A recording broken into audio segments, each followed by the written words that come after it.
Hello, Namaskar, Vanakkam. My name is Sudhir and you're watching SWS, your digital classroom. The examination season is here and we are back on popular demand with the SWS Classroom Chat. I hope you have seen the first edition where I was in conversation with Ashish Kapoor, Senior Physics Faculty for ISC Class 12 students.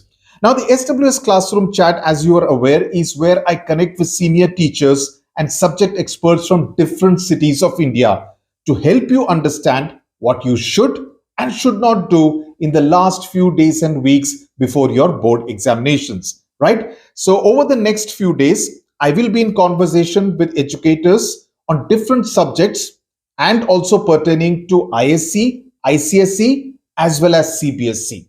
So, you need to subscribe to the channel to get the latest information and strategy videos. And as you know, when it comes to SWS, it's a case of Seedhi Baat, no bakwas. Joining me now on the SWS Classroom Chat is Senior English Faculty Richa Mishra Ma'am. Thank you very much for joining us here. Thank you very much for your time. We'll be discussing both the ISC Class 12 language and literature papers in this particular video. So students should listen to this video right till the end because there is going to be a lot of important information for you. Ma'am, let's start with the language paper. I see many students getting very worried about the kind of format that they're expected to follow when it comes to things like the film review, the book review, the statement of purpose. Does the council look for minute attention to detail as far as the format is concerned? Actually, as far as reports go, which fall under the directed writing, there are a few things which we need to do, the students do need to take care of. When they begin, they should give it a heading.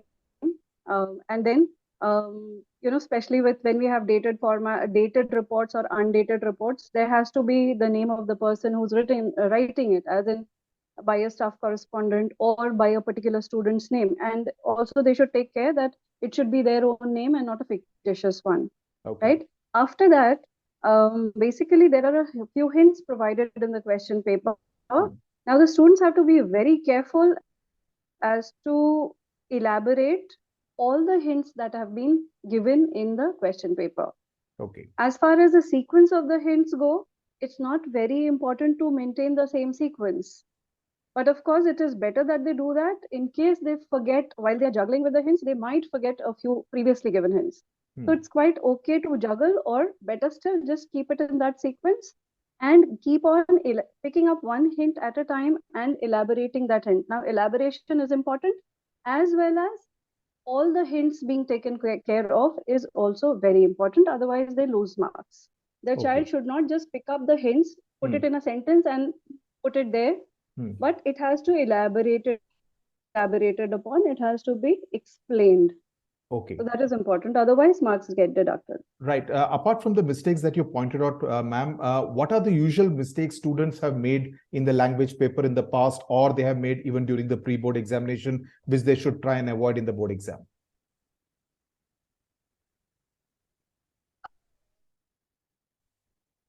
Me on a very general basis for the question paper, there are certain that they need to keep they need to be mindful of when they're writing essays.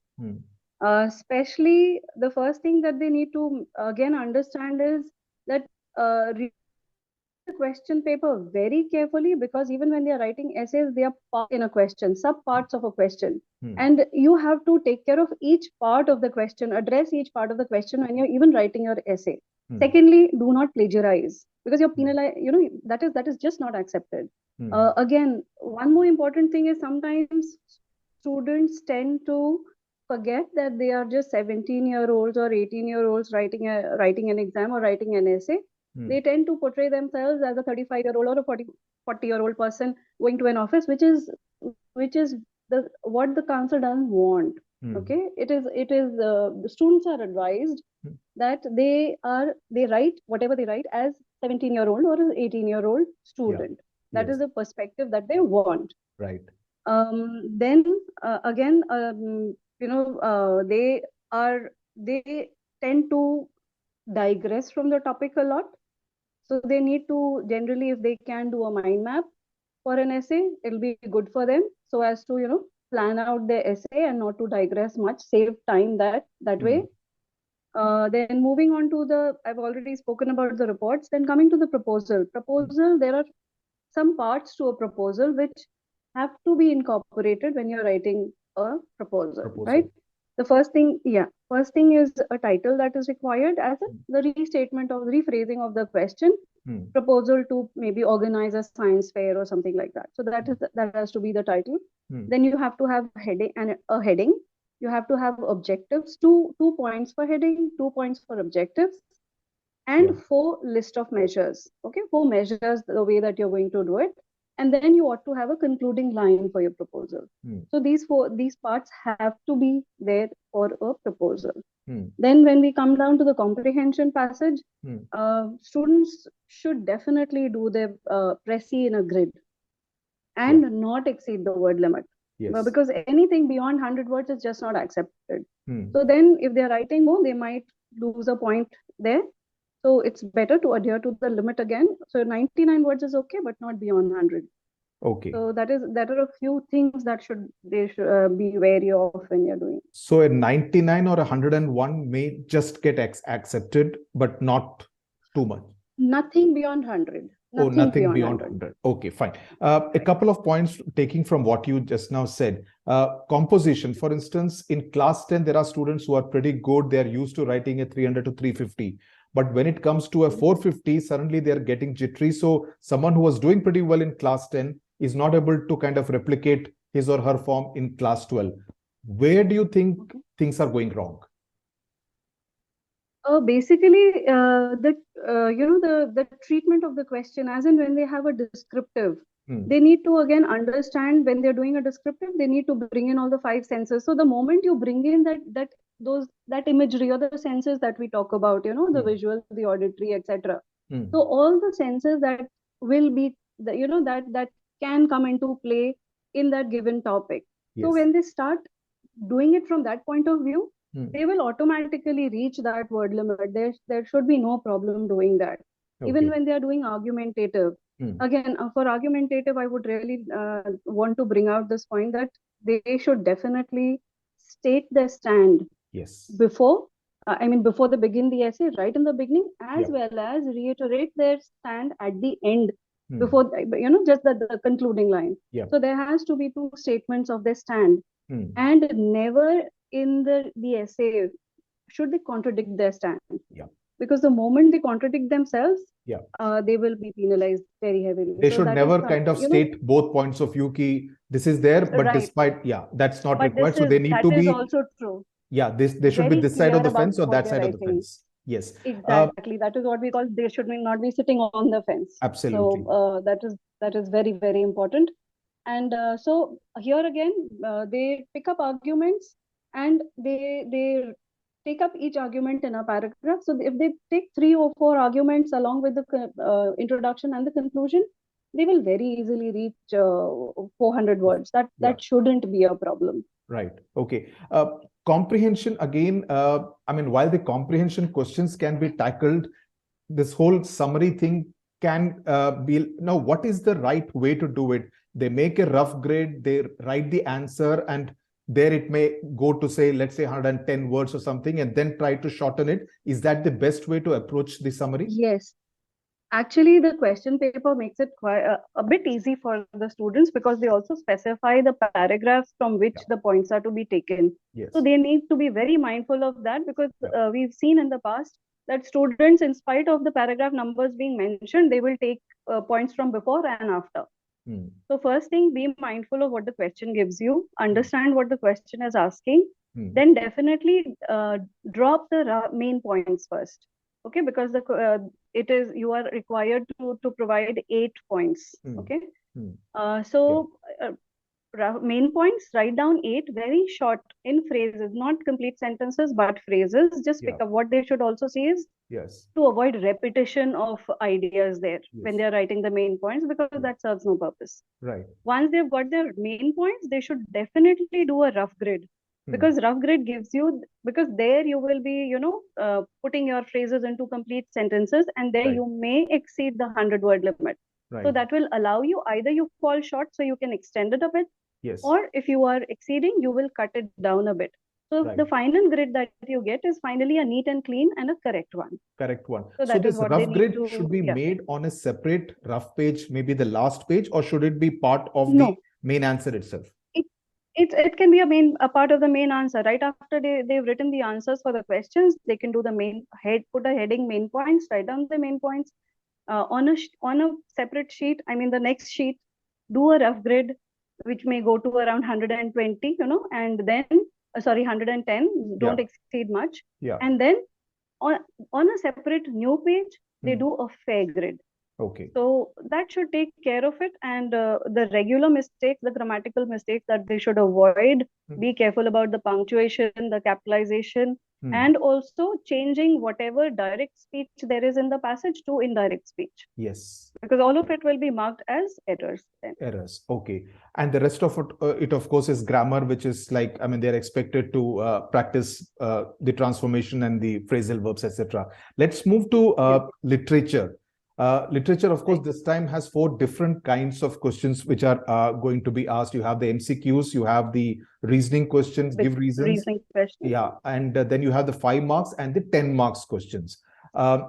Let's start with the 5 marks and 10 marks. Now, again, the thing comes कि क्या लंबा answer लिखना है या the approach should be that let's target only the points that have been asked in the question. What would you suggest is the best approach?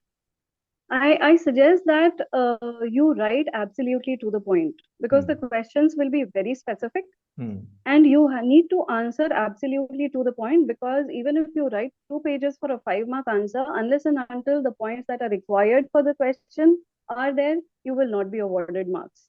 So there is no point. So you basically have to be very, very well read, thorough with your text, and only then will you be able to exactly point out those 4 or 5 points which are required.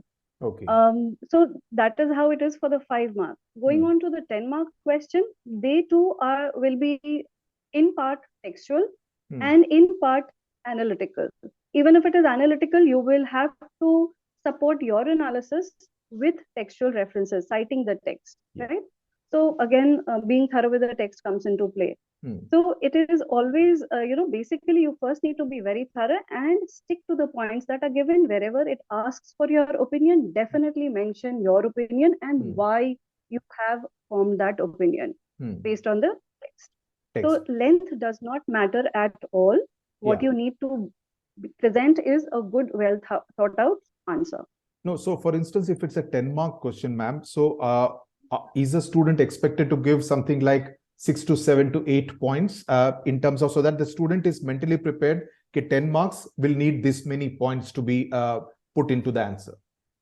Yeah, definitely. They can take as a basis for their answer. Where generally with a 5-mark question, 5 points are definitely to be expected. Or a 10-mark, at least 8 points, and maybe put in a few quotes and a little bit of critical analysis. A line or 2 of critical analysis should suffice for the 10-mark question. So when you're talking about a critical analysis, what exactly does it mean? Say, for instance, if it's a question pertaining to Prospero, so we talk about the entire theme of forgiveness, reconciliation, etc., etc. Is that what you're talking when you're talking about critical analysis, or bringing in references to some kind of literary devices?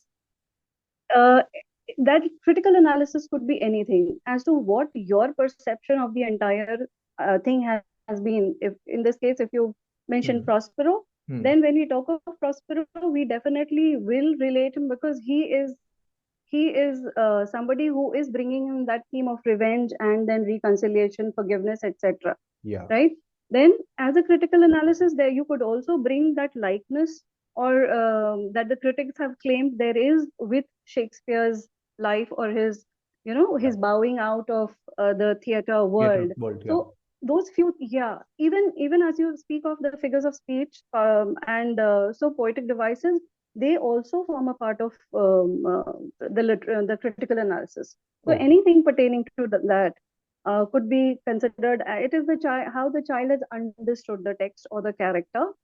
Sometimes they will ask about an analysis of the character, so the child needs to think, or maybe they could give him a few adjectives about the character and say that justify these, whether you think these are true of the character. Right. So they will have to think it out. Right. So the best way to kind of prepare for these 5 marks, 10 marks questions is to have, the points or some kind of a format ready in terms of points for the main characters, because obviously the questions will pertain to either a Prospero or a Miranda or any of the major themes, right? I mean, that's a way to prepare for the Tempest at least. Uh, they could be episodes also. No, Hmm. not always will it be a character or Yeah. will it be the theme. It could Yeah. also be episodes. Like Yes. you've got the The banquet scene, yeah. the banquet scene. You've got the mask scene, Yes. and then you could have the idea of the Commonwealth by Gonzalo. Yeah. So there are quite a few things. You could have episodes as a 10 mark. You could Yeah. have characters. You could have themes. Anything. But then again, yes, again, what comes into play is your, how thorough you are with your With the text. And that's essentially what plays out in the MCQs, because in MCQs, they're basically going to ask you factual details from the text. So you need Factual the details. text.